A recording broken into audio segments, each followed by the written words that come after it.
오늘 마태복음 장사와 부활에 대한 내용이고요. 마태복음 마지막 강의를 하도록 하겠습니다. 지난주에 예수님께서 십자가에서 돌아가시는 사건까지 우리가 보았는데요. 오늘은 예수님을 무덤에 장사하는 것과 또 그 예수님께서 다시 부활하신 사건을 함께 보도록 하겠습니다. 먼저 예수님께서 무덤에 묻히신 사건입니다.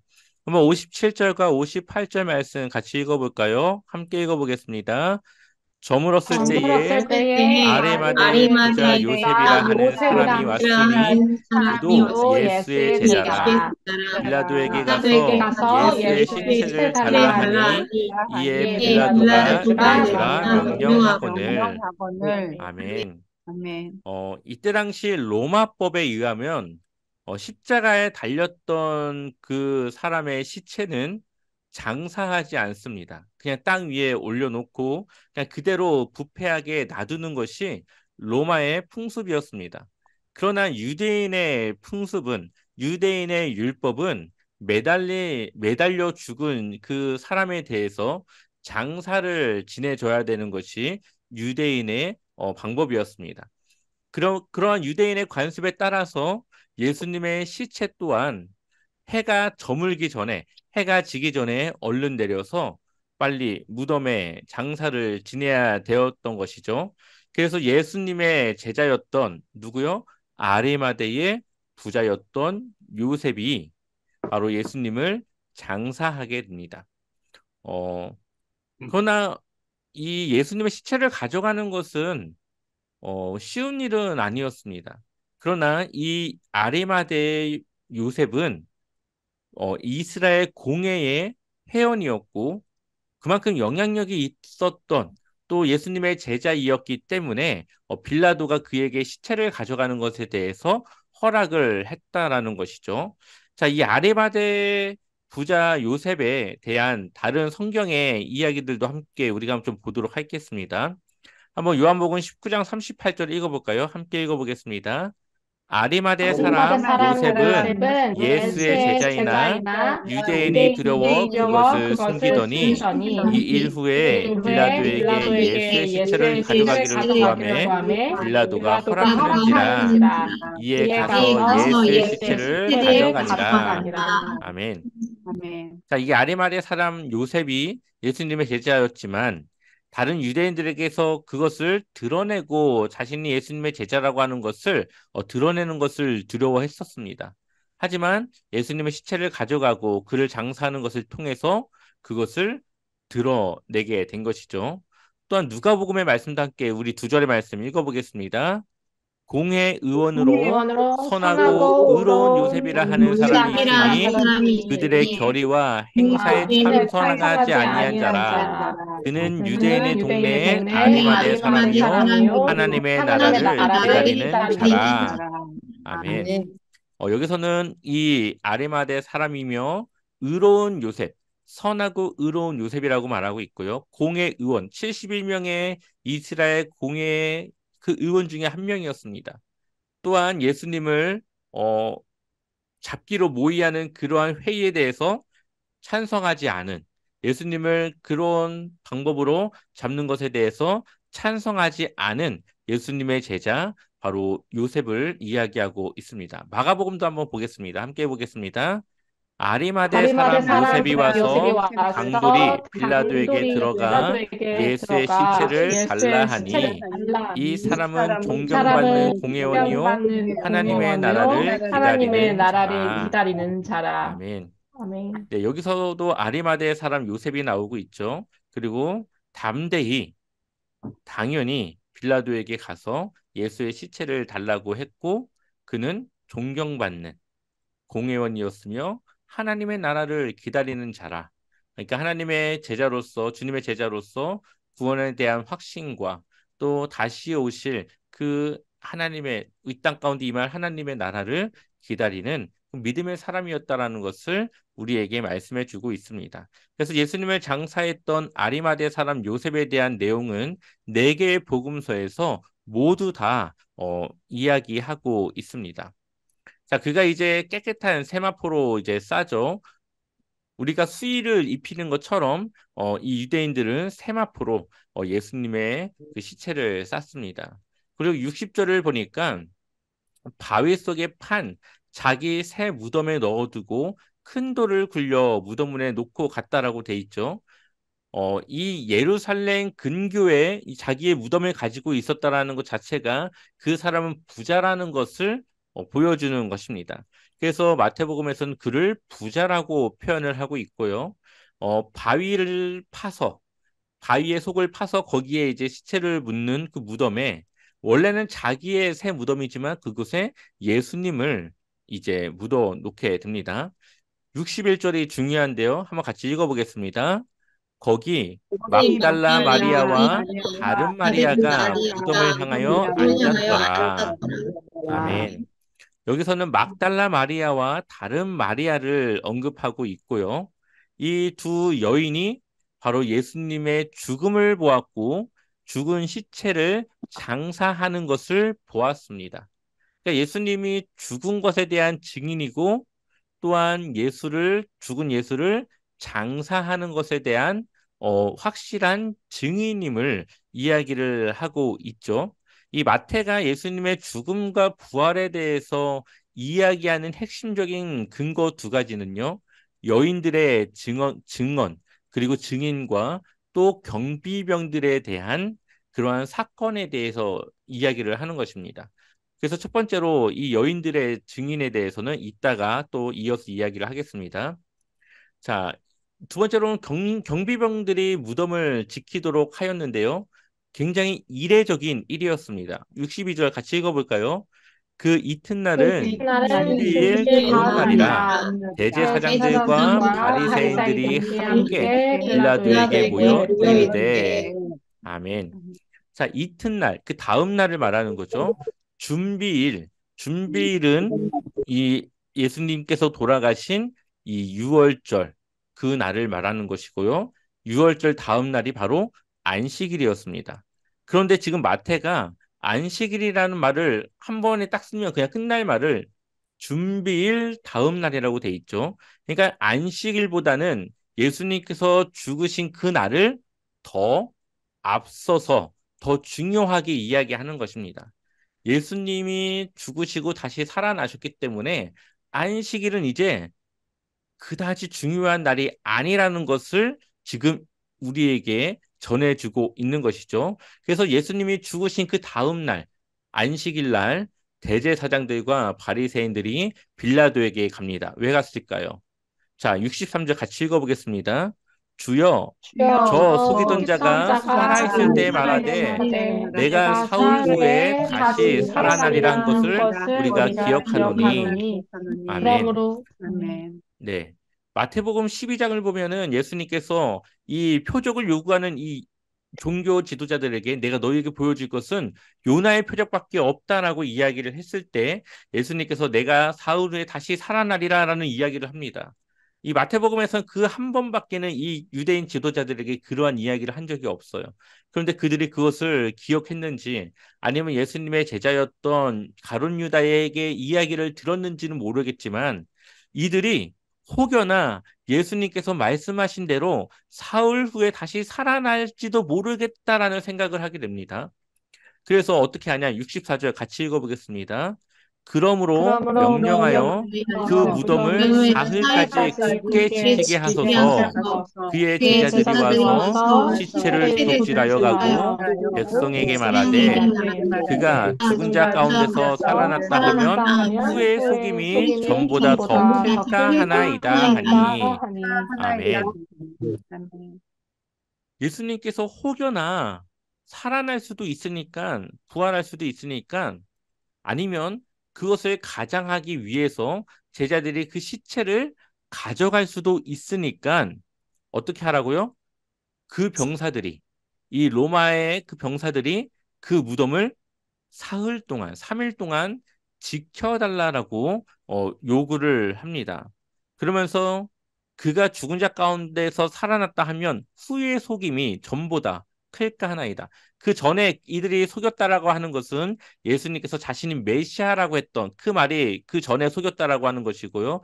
두 번째 이들이 속일 것은 바로 부활에 대한 것을 의미하는 것이죠. 그러니 예수님의 제자들이 혹여나 그것에 대한 속임수를 쓸까 하여 이제 병사들을 시켜 그 무덤을 지키게 합니다. 자, 그래서 65절을 보니까 너희에게 경비병이 있으니 이것은 빌라도와 함께 있던 로마의 병사들이고요. 그들을 통해서 어떻게든 힘써서 최대한 그것을 한번 지켜봐라 라고 이야기를 합니다. 그러면서 66절 같이 읽어보겠습니다. 그들이 경비병과 함께 가서 돌을 돌을 임봉하고 임봉하고 무덤을 무덤을 굳게 굳게 지키니라. 지키니라. 아멘. 자, 아멘. 지금 이 대제사장들과 바리새인들이 빌라도를 찾아간 날은 아까 준비일 다음 날, 6월절 다음 날이라고 그랬죠. 이 날이 언제입니까? 안식일이죠. 안식일에는 이들이 일을 할 수 있습니까? 없습니까? 할 수가 없죠. 근데 지금 이 사람들이 지금 뭐라고 있습니까? 돌을 임봉하고 있어요. 돌을 굴리지 못하도록 이 뭔가를 이렇게 발라서 돌을 고정시키는 겁니다. 돌을 움직이지 못하도록 그렇게 지금 하고 있는 작업을 하고 있죠. 그러니까 이들에게 있어서 예수님이 다시 부활한다고 하는 것은 자신들이 안식일을 지키지 않고 그것을 어기더라도 반드시 막아야 되는 그러한 일이라는 것을 보여주고 있고요. 또한 예수님께서 안식일을 지키지 않는다고 뭐라고 이야기했던 이들이 오히려 이제는 안식일조차도 잊어버리고 그것을 지키지 않고 자신들의 욕심과 이익과 그런 것들에 대해서 행동하고 있는 그런 모습들을 보여주고 있습니다. 그러면서 그들이 얼마나 위선적이고 얼마나 이 말하는 것과 행동이 다른지를 지금 보여주고 있습니다. 그러나 결국 주님께서는 부활하셨죠. 우리 28장 1절 말씀 읽어보겠습니다. 안식일이 안식일이 다 다 지나고 지나고 안식 후 그 첫날이 첫날이 되려는 되려는 새벽에 새벽에 막달라 막달라 마리아와 다른 마리아와 마리아가 마리아가 무덤을 보려고 무덤을 보러 갔더니 갔더니 아멘. 안식 후 토요일 지난 그 첫날, 그러니까 아침에 막 동이 들어가는, 지금 우리가 말하는 주일이고요. 이때 당시로 말하면은 안식 후 첫날이니까 첫째 1일째가 되는, 다시 요일이 시작되어지는 그 날을 의미합니다. 그때 새벽에 막달라 마리아와 다른 마리아가 무덤을 보려고 갑니다. 이것을 다른 복음서를 보면 이들이 그 시체에 기름을 바르기 위해서 갔다라고 기록하고 있습니다. 그러니까 이들이 기름을 바르기 위해 갔다고 하는 것은 막달라 마리아와 다른 마리아 이들은 예수님의 십자가 사건도 보았고 장사하는 것도 보았고 그것을 통해서 완전히 정말 살아날 가망성이 없는 완전한 죽음의 상태에 예수님께서 있었다라는 것을 이들은 보았기 때문에 그것을 알기 때문에 시체에 기름을 바르러 간 것이었겠죠. 그러니 이 여인들이 지금 계속 예수님은 그냥 죽은 척 한 거거나 기절한 것이 아니라 실제로 죽으셨음을 지속적으로 이 여인들을 통해서 이야기를 하고 증거하고 있는 것입니다. 자, 2절을 보니까 큰 지진이 나며 주의 천사가 하늘로부터 내려와 돌을 굴려내고 그 위에 앉았는데 큰 지진이 났다라는 것은 뭔가 큰 일이 일어났다라는 것이고 예수님께서 죽으셨을 때의 지진과 함께 무덤에 있는 자들이 일어났다라고 했는데 그 지진과 함께 무언가 사건이 일어났고 그 돌이 굴러 그 임봉되었던 그 무덤의 문을 열었다라고 보여주고 있습니다. 근데 그 천사의 형상이 어떻습니까? 3절에 한번 읽어볼까요? 같이 읽어보겠습니다. 그 형상이 형상이 번개 번개가 같고 가고 그 그 옷은 옷은 눈같이 눈같이 희건을 희건을 아멘. 그러니까 아멘. 이 천사의 형상이 뭐 번개라는 건 아니겠죠. 무언가 밝고 무언가 제대로 그 눈을 뜨고 볼 수 없을 무언가가 있는 그 천사의 모습을 지금 표현하고 있습니다. 이것은 다니엘서에 나온 천사의 모습과 거의 흡사한 그런 모습을 띠고 있고요. 그리고 4절 지키던 자들 이게 이제 로마 병사들이 지키고 있었지 않습니까? 그들이 이 천사를 보고 떨며 죽은 사람과 같이 되었더라. 아무것도 할 수 없는 그러한 상태에 전의를 상실한 그러한 상태의 모습으로 있었다라고 이야기를 하고 있습니다. 자, 5절 말씀 같이 읽어보겠습니다. 천사가 천사가 여자들에게 여자들에게 말하여 말하여 이르되 이르되 너희는 너희는 무서워하지 무서워하지 말라. 말라. 십자가에 못 십자가에 박힌 못 예수를 박힌 너희가 예수를 찾는 줄을 너희가 찾는 내가 줄을 아노라. 내가 아노라. 아멘. 아노라. 이들이 왜 왔는지를 이 천사는 이미 알고 있었죠. 그런데 이 천사가 확인시켜 주는 것은 예수님께서 부활하셨다라는 것을 확인하고 있습니다. 그래서 마태복음을 보게 되면은 예수님의 부활에 대한 증거로서 예수님이 부활하셨기 때문에 그 시체가 있지 않는 빈 무덤을 이 여인들이 보았다라고 표현을 하고 있고요. 그리고 그 없어진 예수님을 부활한 예수님을 제자들이 만났음을 표현함으로써 예수님의 진정한 부활에 대해서 이야기를 하고 있습니다. 6절 말씀 같이 읽어보겠습니다. 그가 여기 그가 여기 계시지 여기 계시지 않고 않고 그가 그가 말씀하시던 말씀하시던 대로 대로 살아나셨느니라. 살아나셨느니라. 와서 그가 와서 누우셨던 그가 곳을 누우셨던 보라. 곳을 보라. 것을 보라. 아멘. 아멘. 자, 지금 뭘 확인시켜 줍니까? 이 여인들에게? 봐봐라. 예수님께서 부활하셨기 때문에 지금 이 무덤에는 예수님의 시체가 없다라는 것을 보여주고 있습니다. 그리고 우리가 또 여기서 한 가지 기억해야 되고 알아야 될 것은 예수님의 부활이 그의 영이 부활한 것이 아니라 무엇이 부활한 거예요? 육체가 부활한 거예요. 예수님의 육체는 있는데 영이 부활한 것이 아니라 그의 육체 또한 새로운 구원의 육체를 입고 부활했음을 보여줍니다. 그러니 뭐가 없어요? 시체가 없는 거죠. 이제 우리가 부활의 때가 되면 우리의 가진 이 육체는 새로운 육체를 얻고 이 육체가 이제 예수님과 같이 부활을 합니다. 그러니 우리의 부활은 영적인 부분만의 부활이 아닙니다. 그러니 우리가 영적인 생활과 함께 육적인 우리의 실생활까지도 늘 거룩하고 경건하게 살아가야 될 것은 우리의 부활은 육체 또한 부활의 대상이기 때문이죠. 그것을 우리는 예수님을 통해서 이 부활의 사건을 통해서 볼 수가 있습니다. 그래서 7절에 이 천사가 세 가지를 이 여인에게 말하게 되는데요. 첫 번째로는 제자들에게 그것을 알려줘라. 예수님께서 부활하셨다는 것을 그 제자들에게 알려줘라. 그리고 빨리 갈릴리로 가라. 예수님께서 갈릴리로 너희보다 먼저 가신다고 하니까 빨리 갈릴리로 가라. 그리고 거기서 예수님을 만나라. 이 세 가지를 이 천사는 이 여인들에게 이야기를 합니다. 그리고 이 여인들은 8절에 보니까 무서움과 큰 기쁨으로 빨리 무덤을 떠나 제자들에게 알리려고 다름질하였어요. 이제 급하게 이제 제자들을 찾아가는 것이죠. 9절 말씀 같이 읽어보겠습니다. 예수께서 그들을 예수께서 만나 그들을 만나 이르시되 이르시되 평안하냐 평안하냐 하시거늘 하시거늘 하시거늘 여자들이 여자들이 나가 그 나보고 발을 발을 붙잡고 붙잡고 경배하니. 경배하니. 아멘. 아멘. 아멘. 누구를 만났습니까? 이 여인들이 예수님을 만났죠. 예수님께서 평안하냐? 이것은 우리의 말로 하면 그냥 뭐 안녕 잘 있었어 뭐 약간 이런 식의 그냥 일상적인 인사입니다. 근데 그 인사를 들은 이 여인들이 그 발을 붙잡고 경배했다. 그 발을 붙잡았다라는 것은 무엇입니까? 예수님의 육체가 지금 있다라는 것을 의미하는 것이죠. 그러니까 예수님의 부활은 육체와 함께 부활했다라는 것을 이야기를 합니다. 그들이 그 발을 붙잡을 수 있을 그 육체를 가진 예수님을 만났음을 이야기를 하고 있고요. 아마 그 예수님의 모습은 다른 복음서를 통해 보면 제자들이 예수님을 만나지만 나중에 예수님을 만나지만 잘 알아보지 못하는 그러한 내용들을 통해서 그 이전과 다른 모습의 육체의 그런 육체를 가지고 부활했었음을 우리는 알 수가 있습니다. 그렇기 때문에 이 여인들은 예수님의 얼굴을 알아보거나 그랬던 것이 아니라 그의 평안하냐라는 이러한 이야기를 통해 그가 예수였더라는 것을 알고 경배했다라는 겁니다. 그리고 10절에 다시 한번 그 여인들에게 말하죠. 가서 내 형제들에게 갈릴리로 가라 하라. 다시 한번 강조합니다.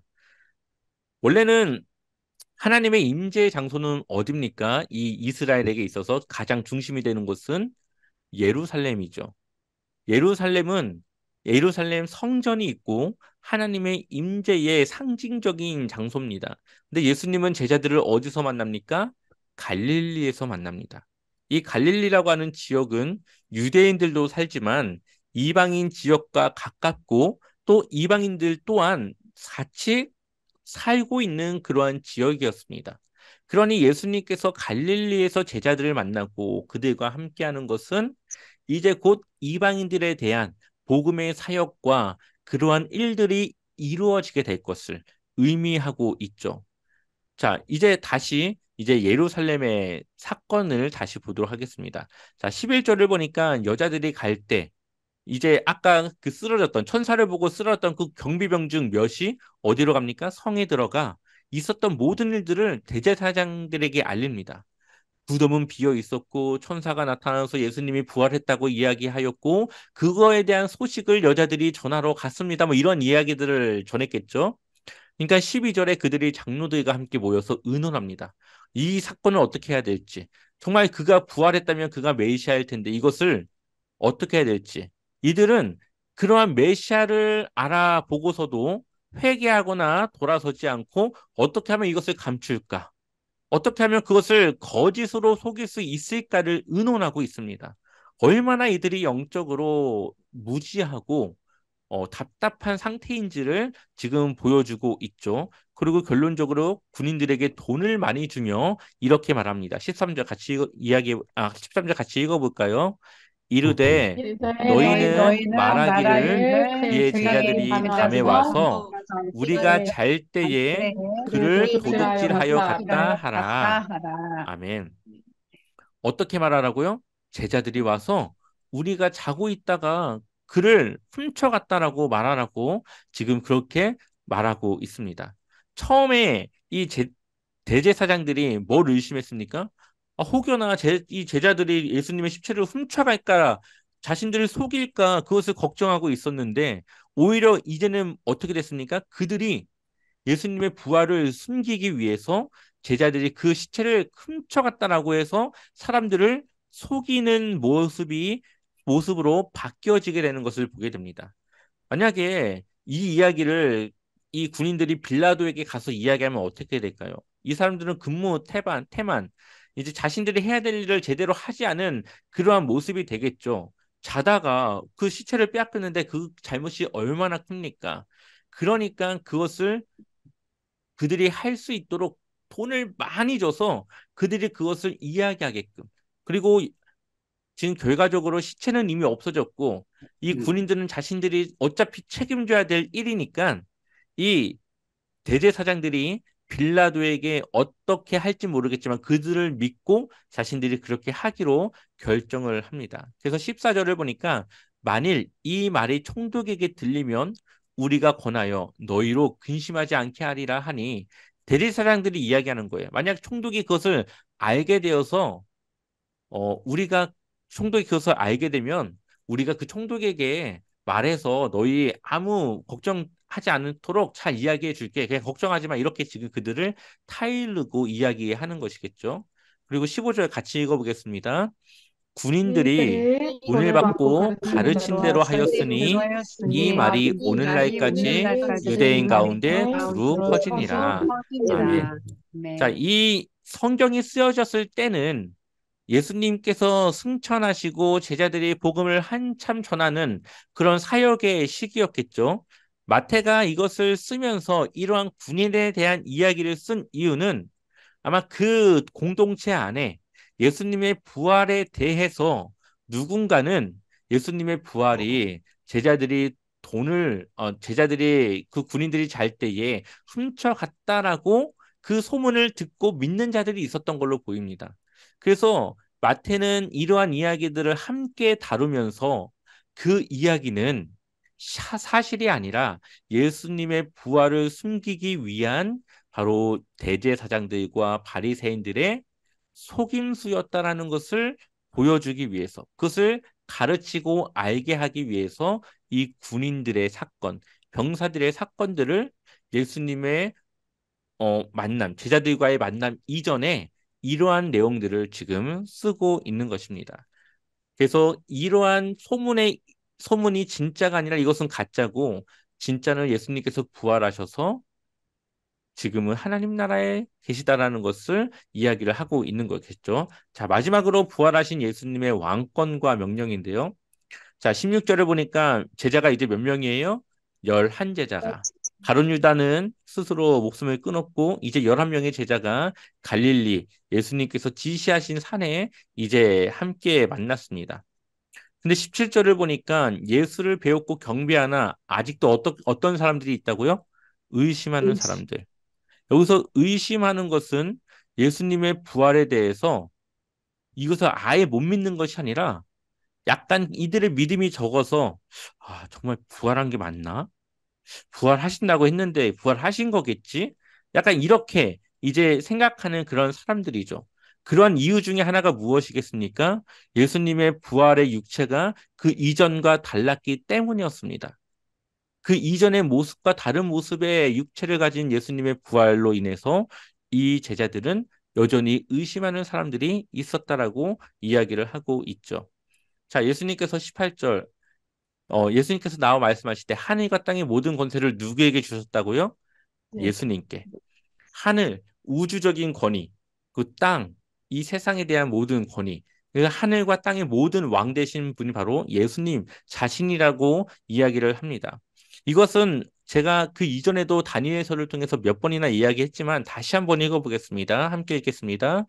내가 또 내가 또 밤 밤 환상 중에 환상 보니 중에 인자 보니 같은 인자 이가 같은 하늘 이가 구름을 타고 하늘 구름을 와서 타고 와서 옛적부터 항상 옛적부터 계신 항상 이에게 살아계신 나아가 그 이가 앞으로 그 앞으로 인도됨에 인도됨에 그에게 그의 권세와 권세와 영광과 나라를 영광과 주고 나라를 주고 모든 모든 백성과 백성과 나라들과 나라들과 다른 다른 언어를 언어를 말하는 모든 말하는 자들이 모든 그를 자들이 섬기게 그를 섬기게 하였으니 하였으니 그의 그의 권세는 권세는 소멸되지 소멸되지 아니하는 아니하는 영원한 영원한 권세요 권세요 그의 그의 나라는 나라는 멸망하지 멸망하지 아니할 아니할 것이니라. 것이니라. 아멘. 아멘. 아멘. 제가 늘 이 이야기를 이야기하면서 이 사건은 이 일은 다니엘서에 기록된 이 예언의 말씀이 이루어지는 때는 예수님께서 부활하기 이전에 죽음과 부활 그 사이에 일어나는 일이라고 제가 여러 번 이야기를 했는데 바로 예수님께서 하늘과 땅의 모든 권세를 하나님께 받기 위해 나아가는 모습이 바로 이 다니엘서 7장 13절과 14절에 기록이 되어져 있는 겁니다.